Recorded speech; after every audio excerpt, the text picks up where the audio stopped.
Domo arigato, Mr. Roboto, domo. Welcome back to StillerBros at the Movies, where today we are going to be seeing a little bit lesser known of a movie. But well, it would be lesser known if it wasn't the #1 movie at the box office this past weekend. Yeah, well, it's lesser known in the sense that it's not a franchise.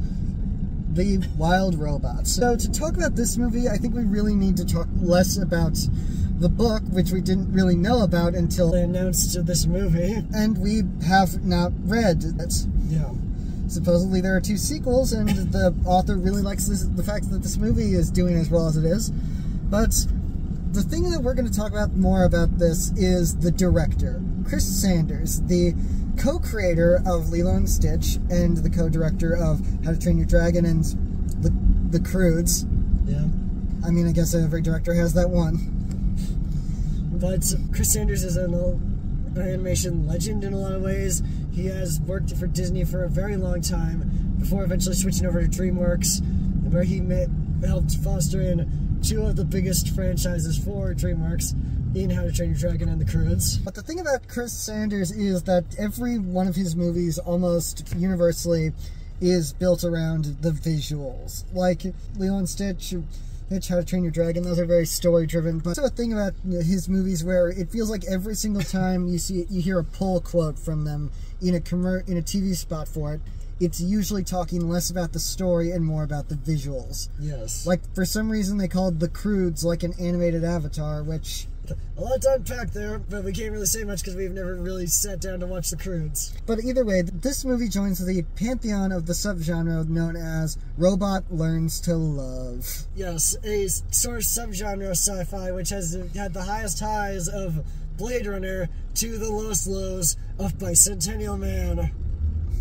But when it's done right, you can't deny the fact that it is a franchise that is built on heart. And who has more heart than the guy who created Lilo and Stitch? And the guy who is still getting Disney to pay him money every couple of months as he goes in to record for every little thing that Stitch appears in. If they want to so much as put Stitch in the background of a kind of a theme park attraction, they need to get this guy in to record some dialogue. Yeah. So, good work if you can get it.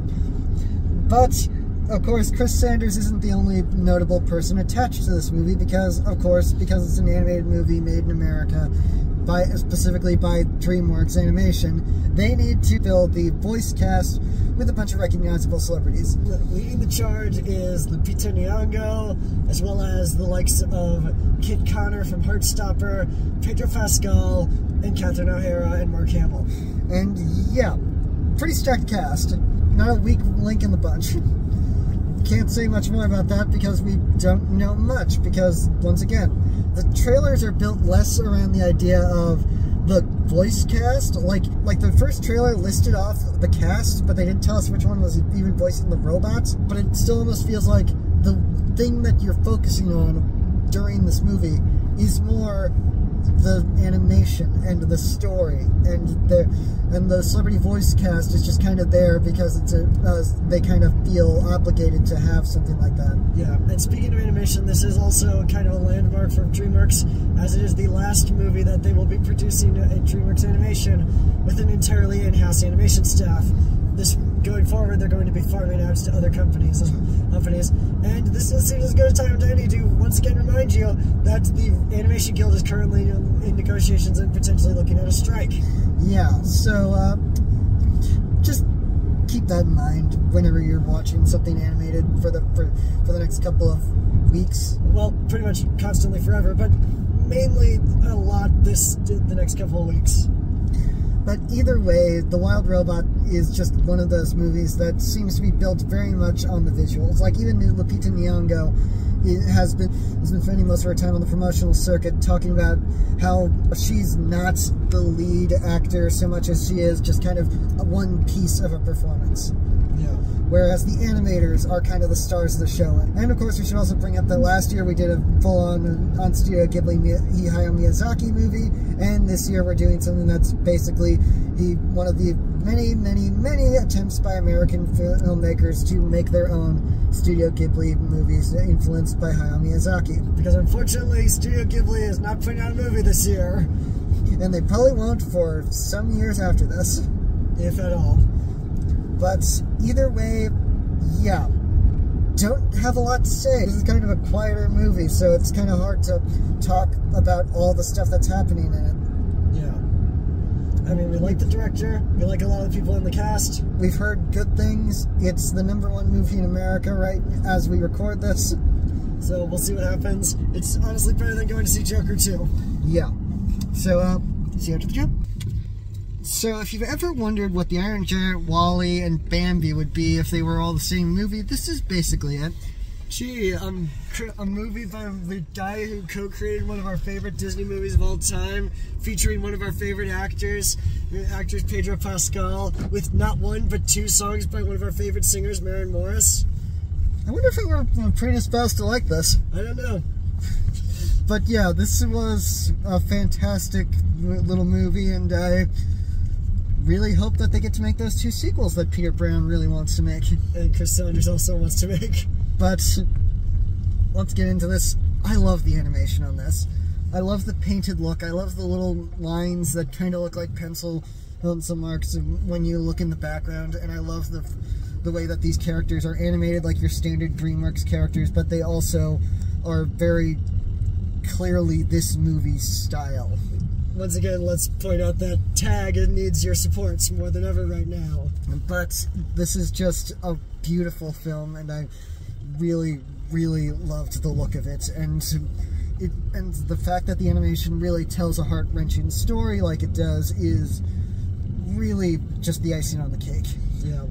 We have obviously great performances with Lupita Nyong'o and Kit Connor specifically anchoring a lot of the emotional weight of this movie. Like, I really love the really innocent voice that Lupita Nyong'o puts on for her character, and I love the fact that every scene between her and Kit Connor just feels like you're watching these 2 characters grow together in time. And you know, they're not all alone throughout the whole thing, because Pedro Pascal is there, and he's there playing basically the comic relief. And then we also have Matt Berry and Bill Nighy and Mark Hamill and Catherine O'Hara and all these other characters to come in and to lend their help. It's a really stacked supporting cast on top of everything else. I don't like this cast is so stacked that everybody gets the credit in the end credits. There's no additional voices credit in the entire thing. Yeah. And of course, the Maren Morris songs are fantastic, and the score is fantastic. I love how there are moments where everyone on screen isn't talking, but you can just see the story. And one of my favorite things about this movie is that it just kind of drops you into the middle of it. Yeah. Like it starts in media res. You are never in media res. You're never, like, it doesn't hold your hand at any point in the movie. It just kind of is. It drops you in, and it just is like, okay, we're here. We're going to give you clues as to what's going on, but we're not going to start this with, like, a bunch of people in a room explaining basic ideas of what we're dealing with here. This isn't a short circuit situation where we see where there's the beginning of the story. This starts after the beginning of the story. And the fact that this is essentially a movie made for children, it's basically a family movie, but as always, the target audience is to get kids in the seats, and they trust the audience enough. But then again, this is Chris Sanders we're talking about, the guy who basically was working, the guy who made Lilo and Stitch and How to Train Your Dragon, movies that are family movies, but also have very adult ways of thinking about how are we going to just drop everyone into the middle of this. And that's also a thing with all of Chris Sanders' movies, is just family. It's just like an overarching thing, at least in all of his animation. Yeah, we haven't seen the one live-action movie he's made, but his animated movies are just fantastic. They're all, and the theme is always family. Lilo and Stitch, it was about family. How to Train Your Dragon was all about the father and son relationship, and then, of course, The Croods was about a family. And now here we have the story of a bunch of misfits coming together and becoming a family. It's just amazing to get to the point at the end of near the end of this movie when the love these characters have for each other is expressed, and you're just bawling your eyes out because it's so beautifully done. For like the third or fourth time, because wow, this movie can hit you in the feels. Yeah, this is a movie that I really loved, and the fact that this is such a simple movie, it's a small movie, but it feels like it has everything you would want in an animated movie. There's quiet moments, there's comedy moments, there's action moments. Everything works in it. The animation is fantastic from the very beginning when we're seeing things slightly distorted through a fisheye filter to moments where we need to follow a series of chaotic action through these gigantic set pieces. It's just colors and movement and just some of the most beautiful animation you could imagine. And it's just so great that DreamWorks pulled this off. And it sucks because I imagine a good deal of the animators who worked on this were laid off almost immediately after wrapping production. But it's just one of those perfect movies. And while we joked about Transformers 1 possibly being nominated for an Oscar last time, this time we have absolutely no doubt in our minds that this is going to be nominated. This might even win.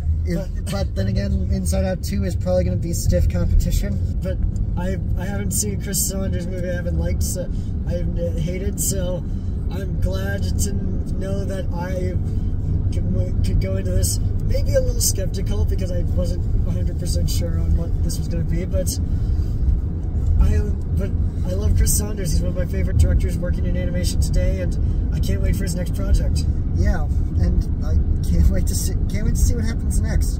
But I don't know. It's just kind of hard to talk about a movie that does everything it wants to do correctly. It's kind of hard to just talk about a movie that works without really giving the game away. Like, this isn't a movie that builds itself on twists. If you've seen one movie like this, you've seen a billion other movies like this. And it's not the story, it's the way that the story is told. Yeah, it's not we're not saying that just because it's predictable, it's automatically, if you really want to watch a movie like this, just watch The Iron Giant again. Even though you probably should just watch The Iron Giant again if you want to. Yeah, or it's not like, just watch Short Circuit, or just watch WALL-E, or just watch Bambi. No, this is a unique way of telling this story. This is all the stories, those stories and more put together into one wonderful family story, and a movie that I think that will really be remembered, and hopefully be remembered as one of DreamWorks' best. Yeah. And yeah, barring that, I think that's kind of it. This is going to be a short one, but once again, it's really hard to talk about something like this that really just hits every moment that it tries to and perfectly. Yeah. So, I guess that's it.